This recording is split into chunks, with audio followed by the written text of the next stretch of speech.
Tetrápodos y tetrapoditas, soy Cristian Villanueva de La Biología Tarea Libre y ahora vamos a ver circulación en plantas, en animales y sistema circulatorio en humanos. Ahora vamos a ver circulación en plantas. Para empezar, genios, recuerden bien esto. En las plantas la circulación tiene por objetivo 1. Transportar el agua, 2. Transportar los productos de la fotosíntesis, es decir, la glucosa, la fructosa y la sacarosa. 3. Transportar las sales o si quieres los solutos que se absorben del suelo. La pregunta es, ¿cuál es la estructura de la planta encargada justamente de absorber estos solutos? Esa es la raíz. Sí, la raíz va a absorber los solutos o las sales, como quieras llamarlo, y el agua que están en el suelo. ¿Cómo? A través de una estructura llamada pelos absorbentes. Los pelos absorbentes forman parte de la epidermis de la raíz. A la epidermis de la raíz también se le va a llamar rizodermis. A continuación viene la corteza. La corteza es todo este tejido que está aquí adentro y está formado por parénquima. ¿Ya, genios? A continuación viene una capa que es muy importante. A esta capa se le va a llamar endodermis. ¿Estamos, genios? Entonces mira las capas de la raíz. Epidermis, corteza y endodermis. Esto que está acá se va a llamar endodermis. La endodermis se caracteriza por ser una capa de células que presenta paredes engrosadas de manera desigual. Por eso se van a ver como si fueran herraduras las paredes celulares. A ese conjunto de paredes celulares engrosadas se le va a llamar banda de Caspari. Nunca se olviden de eso. Por eso recuerda bien, la banda de Caspari se encuentra en la endodermis. La banda de Caspari se encuentra en la endodermis. No se olviden, la banda de Caspari va a estar en la endodermis. Ahora, ¿cuál es la función de la banda de Caspari? La banda de Caspari va a actuar como un osmómetro, es decir, va a regular el paso de agua. ¿De dónde? Desde aquí afuera, que es el suelo, hasta aquí adentro. Aquí adentro yo que voy a encontrar al xilema. ¿Te has dado cuenta? Entonces, para que no entre el agua de frente, alguien tiene que regularlo. ¿Y quién lo va a regular? La endodermis. Pero recuerda que parte de la endodermis exactamente la banda de Caspari, que son las paredes celulares. Entonces, una vez más, las capas de la raíz de afuera hacia adentro son rizodermis, corteza, formado por el parénquima, y la endodermis. Ahora, en el centro yo que voy a encontrar al xilema y también al floema. ¿Ya, genios? Ahora, para que el agua entre, puede recorrer dos caminos. ¿Esos caminos cuáles son? O el apoplasto o el simplasto. Repito, para que el agua entre, puede recorrer dos caminos, o el apoplasto o el simplasto. El simplasto es el camino que recorre el agua a través de las células, ¿sí? Pasando célula por célula. ¿Vieron la idea?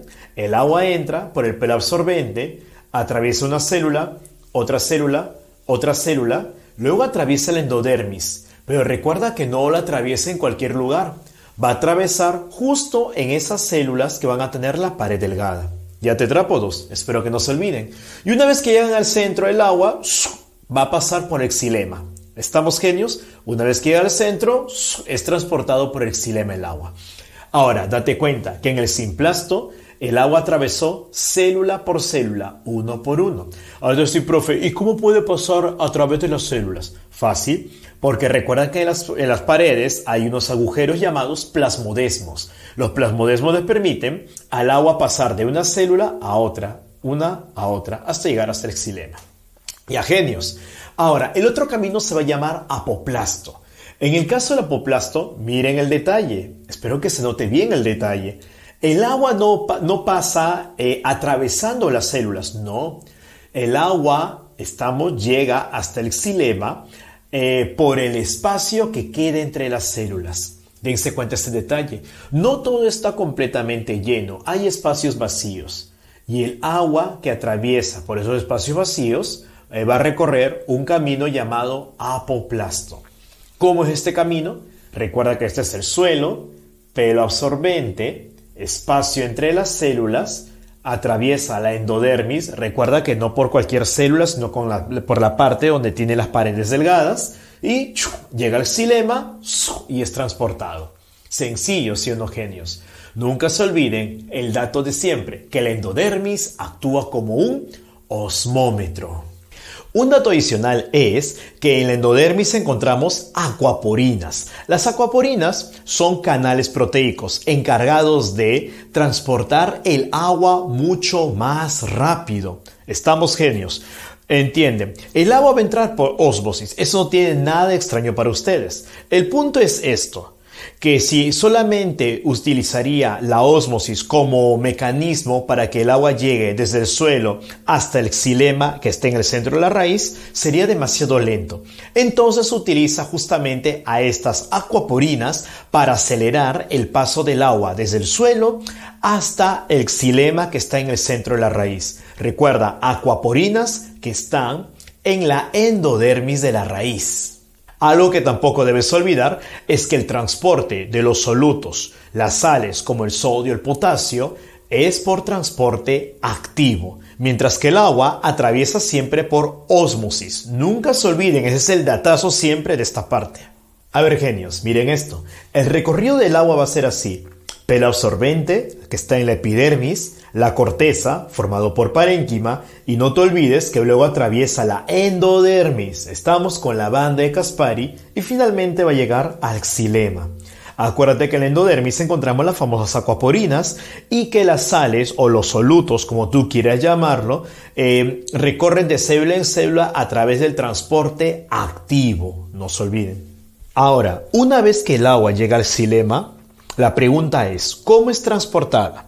El proceso, el mecanismo por el cual el agua se transporta se va a llamar transpiración-cohesión. ¿Ya, genios? Transpiración-cohesión. ¿Por qué cohesión? Mira, porque todas las moléculas de agua están unidas unas a otras por medio de los famosos puentes de hidrógeno. Como las moléculas están unidas, forman una larga cadena, donde cada molécula actuaría como un eslabón. ¿Estamos genios?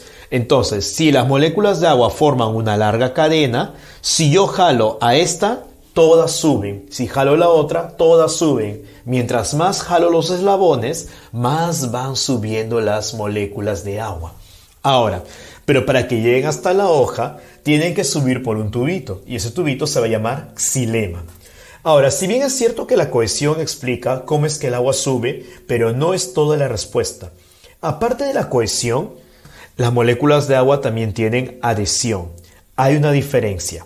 Cuando se une una molécula de agua con otra molécula, se llama cohesión. Cuando se une una molécula de agua a otro tipo de cosa, eso se va a llamar adhesión.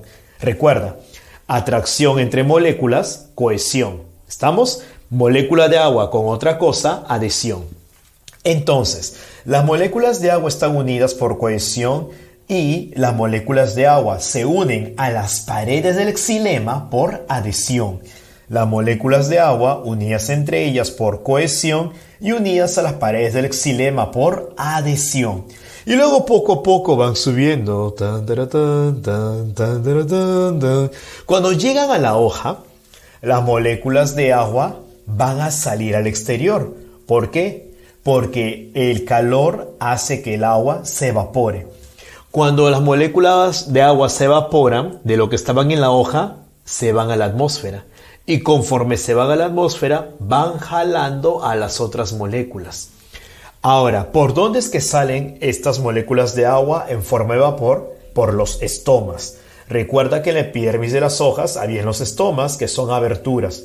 No se olviden, tetrápodos, tetrapoditas. Ya, genios. Ahora, ¿qué más tienes que recordar? A esta evaporación que ocurre en la hoja se le va a llamar evapotranspiración. No se olviden, evaporación en la hoja, evapotranspiración. Ya, genios.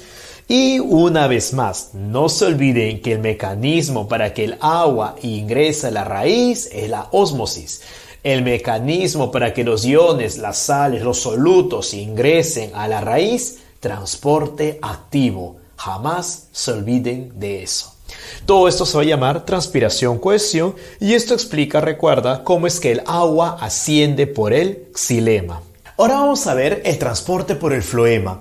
Esto de acá es importante porque nos va a explicar cómo es que el agua desde la hoja, lleva la glucosa y va hasta el depósito, que en este caso va a ser la raíz. Yo sé que cualquiera va a decir, profe, pero fácil, el agua baja por gravedad y ahí jala la glucosa. Aparentemente esa es una respuesta, ¿no? Y tiene sentido hasta cierto punto. Pero el problema es que el flujo de agua con glucosa es demasiado rápido como para ser explicado solamente por la gravedad. Entonces tiene que haber un mecanismo adicional. A todo ese mecanismo se le va a llamar flujo por presión. Flujo por presión. Mira el detalle. En la hoja se forma la glucosa en la fotosíntesis. Hasta ahí no hay ningún problema. Ahora, esta glucosa va a entrar al floema por transporte activo. Recuerda que el transporte activo va de menor concentración a mayor concentración. ¿Ya? ¿Qué más? Una vez que la glucosa está en el floema, una vez que la glucosa se carga en el floema, se va a convertir acá en un medio hipertónico. ¿Estamos? El floema se convierte en medio hipertónico. ¿Y cuál va a ser el medio hipotónico? El xilema. ¿Te diste cuenta? A la altura de la hoja, el floema es hipertónico porque la glucosa entra por transporte activo y el xilema es hipotónico. Y tú ya sabes, el agua se va a mover siempre de hipotónico a hipertónico. Y el mecanismo por el cual el agua se mueve de hipotónico a hipertónico va a ser la ósmosis. ¿Estamos? Entonces mira, la glucosa entra desde la hoja hasta el floema, desde la hoja hasta el floema. Una vez que entró toda la glucosa, esto se vuelve hipertónico. Entonces el xilema que está al costado se va a volver hipotónico. Y por eso el agua va a entrar del xilema hacia el floema, por un mecanismo llamado ósmosis. Como el agua está entrando todo el tiempo por ósmosis, eso va a empujar a toda la savia hacia abajo, junto con la glucosa. ¿Viste? ¿No ves que estoy metiendo glucosa, glucosa, glucosa? Entonces, esto todo el tiempo va a ser hipertónico. Por lo tanto, el agua va a estar entrando del xilema al floema. ¿Viste? La glucosa va de la hoja al floema y el agua va del xilema al floema. Entonces el agua, ese flujo de agua del xilema al floema empuja todo hacia abajo. ¿Hasta llegar a dónde? Al depósito. ¿Por qué he puesto depósito y no he puesto raíz? Por una sencilla razón. Que no siempre el depósito es una raíz. En algunos casos el depósito es el tallo. Como por ejemplo en los tubérculos. Los tubérculos, date cuenta, son tallos que son subterráneos y almacenan nutrientes. Entonces, le he puesto depósito porque puede ser o bien raíz o puede ser o bien tallo. Una vez que toda esta agua ha descendido, empujada por el agua que entra por ósmosis, llegamos al depósito. Entonces, la glucosa va a entrar nuevamente al depósito por transporte activo o transporte pasivo, de acuerdo a la concentración. Pero recuerda siempre, el agua siempre se va a mover por ósmosis. Una vez más, el agua por ósmosis y la glucosa por activo o por pasivo. Entonces recuerda, de la hoja al floema, la glucosa transporte activo. Y del floema al depósito, ¿qué cosa será? Activo o pasivo, de acuerdo a la concentración. ¿Ya, genios? Espero que no se olviden. Del xilema al floema, el agua pasa por ósmosis, no se olviden. Del floema al depósito, el agua también pasa por ósmosis. Esto es sencillo, ya, genios, esto es sencillo, pero tienen que repasar porque tranquilamente viene esto. Ahora vamos a ver la circulación en animales. En animales, recuerda, la circulación tiene por objetivo 1. Transportar gases. 2. Transportar nutrientes. 3. Transportar desechos. No se olviden, desechos. Desechos nitrogenados como la famosa urea, ácido úrico y amoníaco. 4. En algunos casos, si el animal es muy grande, el sistema circulatorio también transporta el calor. No se olviden de eso. Por ejemplo, en nuestro caso, la sangre va a transportar el calor desde el centro de nuestro cuerpo, donde están los órganos vitales, hacia las extremidades. Ya, genio.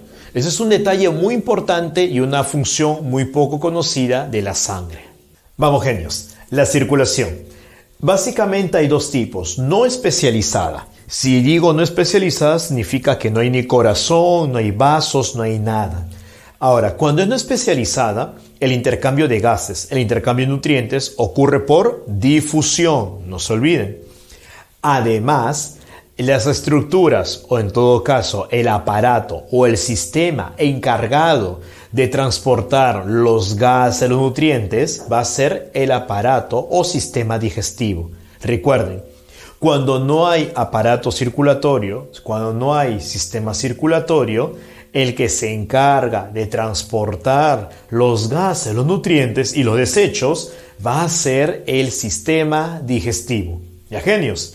¿Quiénes tienen circulación especializada? Es decir, difusión, sistema digestivo se encarga de todo, ¿ya? Y no tienen circulatorio. ¿Quiénes hacen eso?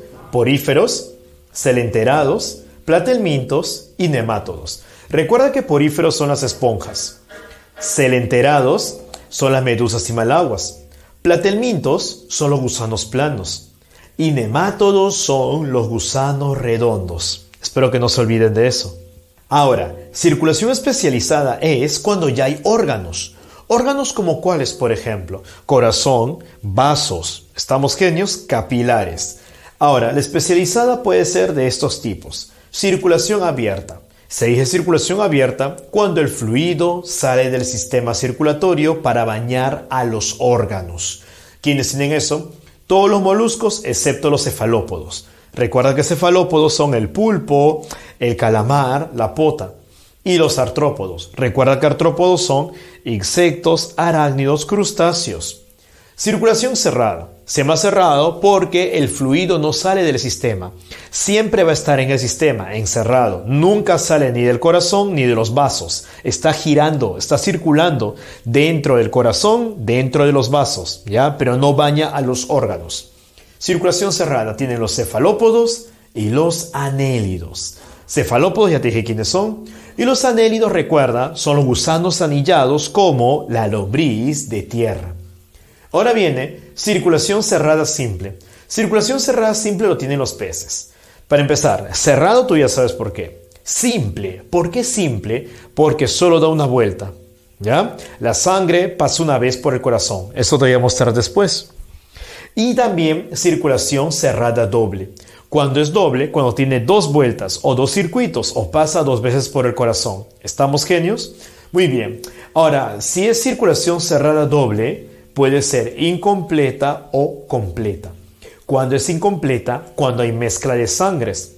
¿Ya, chicos? La sangre arterial con oxígeno se mezcla con la sangre venosa con poco oxígeno. ¿Estamos? Entonces, anfibios y reptiles tienen circulación cerrada, doble, incompleta. En el caso de las aves y mamíferos, no hay mezcla de sangres. La sangre arterial con oxígeno no se mezcla con la sangre venosa con poco oxígeno. ¿Queda la idea? Entonces, aves y mamíferos tenemos circulación cerrada, doble y completa. No se olviden. Ahora, acá vamos a ver el fluido circulante. Ya hemos visto que habían varios tipos de circulación, pero también hay líquidos que circulan. Esos líquidos, esos fluidos pueden ser hemolinfa, hidrolinfa, sangre y también linfa. No es lo mismo. Yo sé que la palabra linfa se repite varias veces, pero no es lo mismo.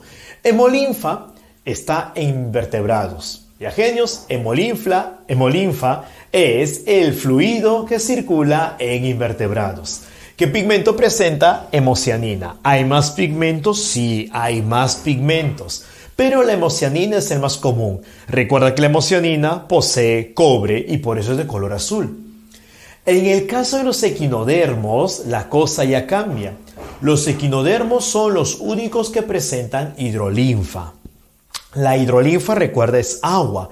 Literalmente, los equinodermos cogen el agua de mar y esa agua de mar circula por su cuerpo. Profe, ¿quiénes son equinodermos?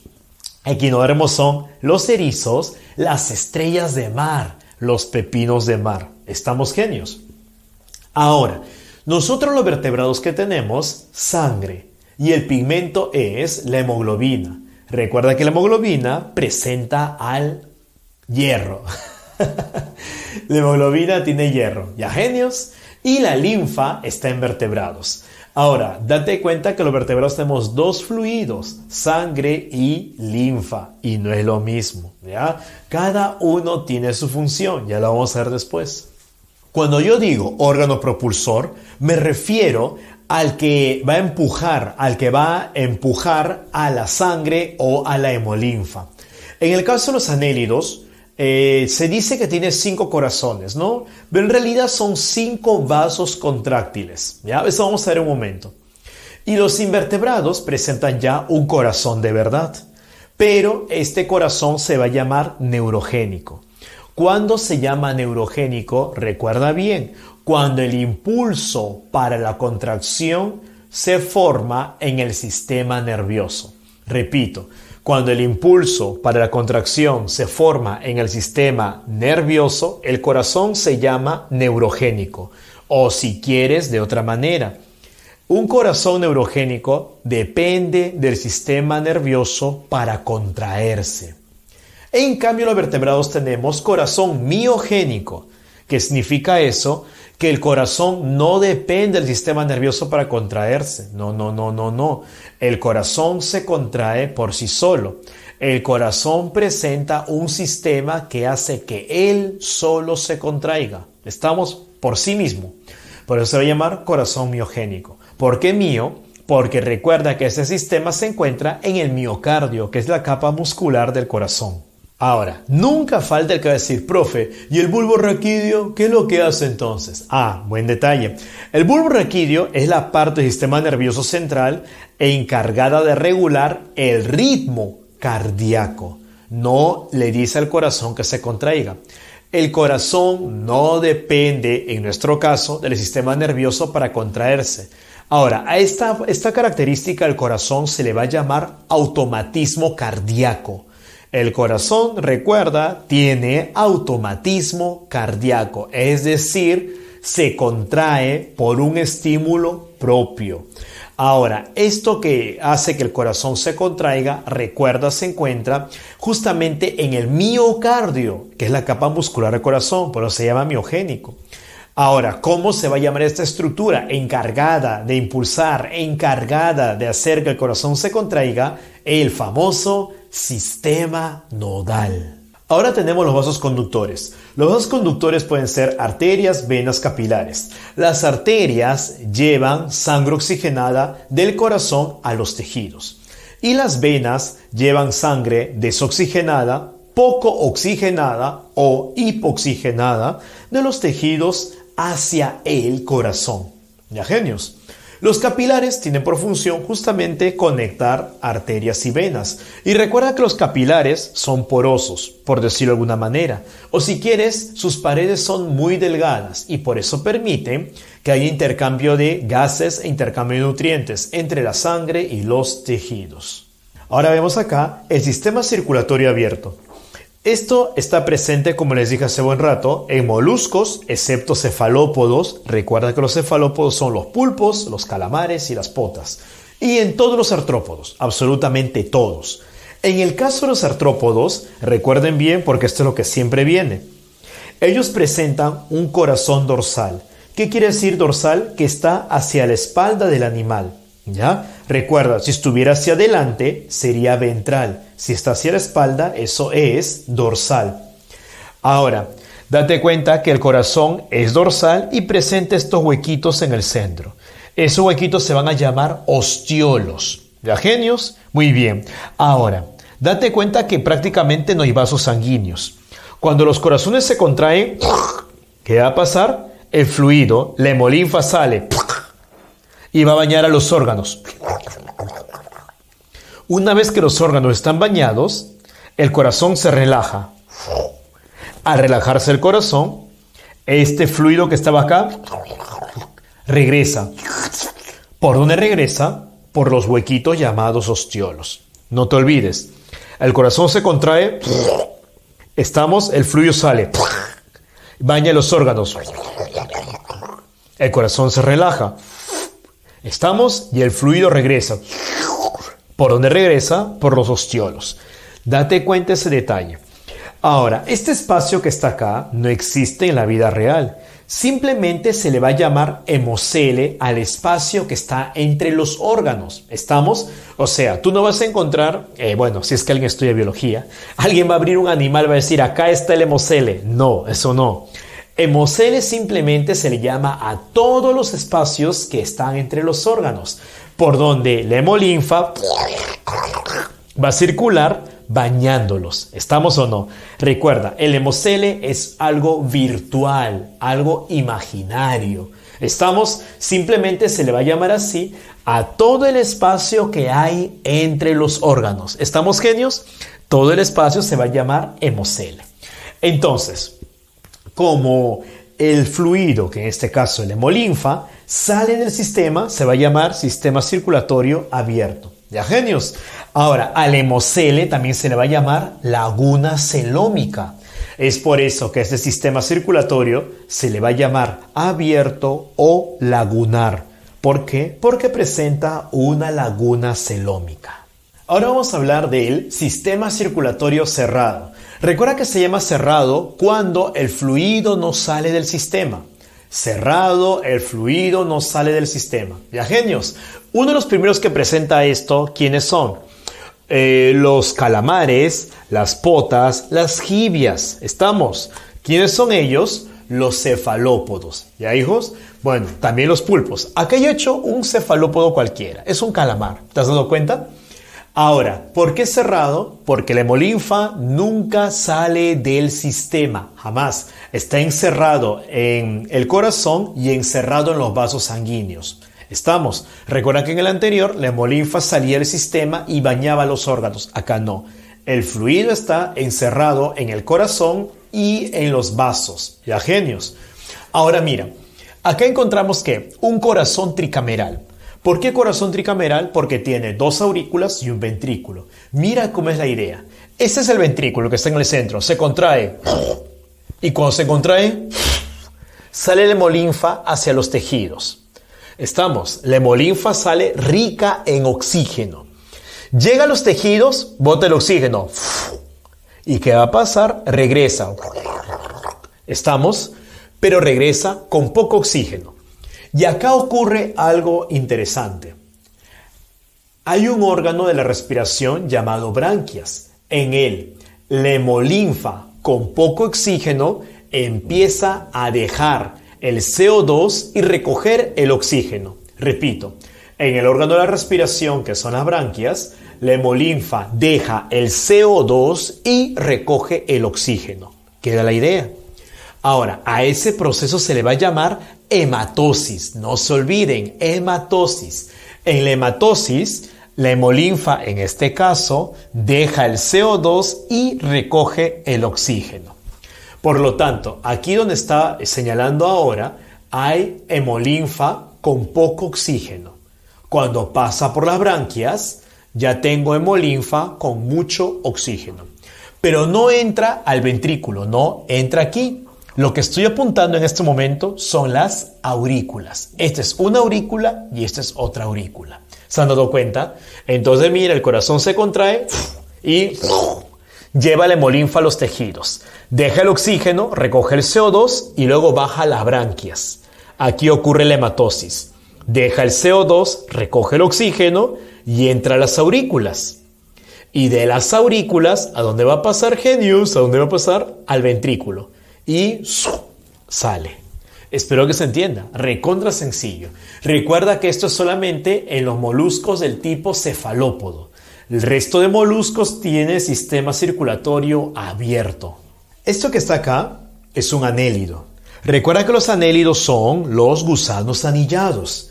Estamos, genios. Los gusanos anillados son la lombriz de tierra, los oligoquetos, las sanguijuelas. ¿Qué tienen ellos? 5 corazones periesofágicos. Entendamos el término. ¿Por qué peri? Alrededor. Esofágico, esófago. 5 corazones alrededor del esófago. ¿Qué más tienes que recordar? Que en realidad no son corazones, sino son vasos contráctiles. No te olvides, son vasos contráctiles. Y mira, tienen 2 vasos sanguíneos, ¿no? Uno ventral, recuerda que ventral siempre está hacia abajo, y otro hacia arriba, que es el vaso dorsal. Ya, genios, extremadamente sencillo. Ahora, un detalle interesante es que los anélidos presentan hemoglobina, pero su hemoglobina está disuelta en la hemolinfa, porque no tienen glóbulos rojos como nosotros. No. En nuestro caso, la hemoglobina está encerrada en los glóbulos rojos. En el caso de ellos, no, la hemoglobina está disuelta. Ya, genios. Ahora vamos a ver el sistema circulatorio en vertebrados. En este caso, vamos a ver primero el de peces. Los peces tienen sistema circulatorio cerrado simple. Sistema circulatorio cerrado simple. Espero que se den cuenta. ¿Por qué cerrado? Porque la sangre en ningún momento sale del sistema. Siempre está encerrada la sangre en el corazón y en los vasos. Segundo, porque es simple, porque como se dan cuenta, solo da una vuelta. Solo da una vuelta. Estamos genios. Acá, esto que está acá, ¿qué van a hacer? Van a ser los capilares branquiales. Aquí, en los capilares branquiales o capilares respiratorios, va a ocurrir la famosa hematosis. Recuerda que la hematosis es el intercambio de gases. La sangre deja el CO2 y recoge el oxígeno. Recuerda que la hematosis ocurre en el órgano de la respiración. En este caso va a ser las branquias.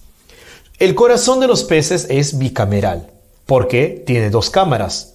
Otros dicen bilocular. Bilocular, es decir, que tiene dos lóculos. Bicameral o si quieres bilocular. Ahora, una cámara, un lóculo es una aurícula y la otra cámara u otro lóculo es el ventrículo. Bicameral porque tiene una aurícula y un ventrículo. Recuerda que la sangre llega al corazón por las aurículas y sale por los ventrículos. Un detalle más, en el caso de los peces, y solo los peces, el único tipo de sangre que pasa por el corazón es la sangre venosa. ¿Ya, genios? Mira, la sangre sale del ventrículo venosa, o dicho de otra manera, hipoxigenada, o de otra manera, con poco oxígeno, por esta azul. Llega a los capilares, dejan el CO2, recogen el oxígeno y la sangre rica en oxígeno se va ¿a dónde? A los tejidos. Deja el oxígeno, recoge el CO2 y la sangre regresa al corazón. ¿Por dónde regresa? Por la aurícula. Luego pasa al ventrículo y el ciclo vuelve a comenzar. Este detalle es muy importante, de toda importancia. Mira, hijo mío. Aurícula, ventrículo. La sangre entra por la aurícula y sale por el ventrículo. ¿Y cuál es el detalle? Que la única sangre que llega al corazón va a ser la sangre venosa, o sangre hipoxigenada o sangre poco oxigenada. ¿Cuántas vueltas dio? 1. Por eso se va a llamar sistema circulatorio simple. Así como hay sistema circulatorio simple, también hay sistema circulatorio doble, cerrado doble. En este caso van a haber dos circulaciones. La primera se va a llamar circulación menor, que va a llevar la sangre del corazón a los pulmones. ¿Y su función cuál es? Oxigenar a la sangre. Y la circulación mayor tiene por objetivo llevar la sangre con oxígeno a los tejidos. En el caso de anfibios y reptiles, el sistema circulatorio es cerrado, doble e incompleto. ¿Por qué incompleto? Porque hay mezcla de sangres. ¿Dónde ocurre la mezcla de sangres? En el corazón. Estos animalitos presentan un corazón tricameral, formado por dos aurículas y un ventrículo. La mezcla de sangres va a ocurrir en el ventrículo. Mira, ¿qué es lo que pasa? Date cuenta que tiene dos circuitos. Estamos genios, dos circuitos, dos recorridos. La sangre sale del ventrículo hacia los tejidos. Y ahí ocurre el intercambio de gases entre la sangre y los tejidos. La sangre deja el oxígeno y recoge el CO2. Una vez que recoge el CO2, regresa por las venas hacia la aurícula. En este caso, la aurícula derecha. Ya, genios, la aurícula derecha. De la aurícula derecha pasa al ventrículo, al único ventrículo, y ahí se mezcla con otra sangre. Y luego sale por la arteria pulmonar y se va a ir ¿a dónde? A los pulmones. ¿Para qué? Para dejar el CO2 y recoger el oxígeno. El intercambio de gases que ocurre, recuerda, en los pulmones, en el órgano de la respiración, se va a llamar hematosis. Aquí recoge el oxígeno y la vena pulmonar que va a llevar la sangre oxigenada a la aurícula izquierda. Ese es un detalle muy importante. Recuerda que siempre que diga pulmonar, lleva lo contrario. La arteria pulmonar lleva sangre venosa, o si deseas, sangre poco oxigenada. ¿Estamos? La arteria pulmonar lleva sangre venosa, sangre poco oxigenada, o si quieres, sangre hipoxigenada, o si quieres, sangre desoxigenada. Y la vena pulmonar lleva sangre arterial, o si quieres, sangre oxigenada. Ya, genios, no te olvides. Nunca se olvide ese detalle. Entonces, una vez más, la sangre sale, del ventrículo, rica en oxígeno. Va al cuerpo y en los capilares del cuerpo, los capilares sistémicos, deja el oxígeno, recoge el CO2, intercambio de gases entre la sangre y los tejidos. Luego la sangre regresa por las venas hacia la aurícula derecha, aurícula derecha. ¿Estamos, genios? De ahí pasa al único ventrículo y sale por la arteria pulmonar. En los pulmones va a dejar el CO2 y recoge el oxígeno, intercambio de gases. A este intercambio se le va a llamar hematosis. Luego, recuerda, sale de los pulmones por la vena pulmonar. ¿Recuerdas? Arteria pulmonar lleva sangre venosa. Vena pulmonar lleva sangre arterial. ¿Y por dónde regresa? Por la aurícula izquierda. Izquierda. Genios, y luego pasa al ventrículo y el circuito vuelve a empezar. Recuerda, corazón tricameral, porque tiene tres cámaras, 2 aurículas y un ventrículo. Estamos de aquí para arriba, circulación menor, de aquí para abajo, circulación mayor. Todo estaría bien, pero como siempre hay excepciones. ¿Quién es la excepción? El cocodrilo. El cocodrilo, si bien es cierto, es un reptil, es lo máximo, es un reptil, pero presenta corazón tetracameral, con 2 aurículas y 2 ventrículos. Ahora, aparentemente no debería haber mezcla de sangre, ¿sí o no? Porque el corazón es tetracameral. Recuerda que la mezcla ocurre en el ventrículo. Sin embargo, los cocodrilos presentan el famoso foramen de Panizza.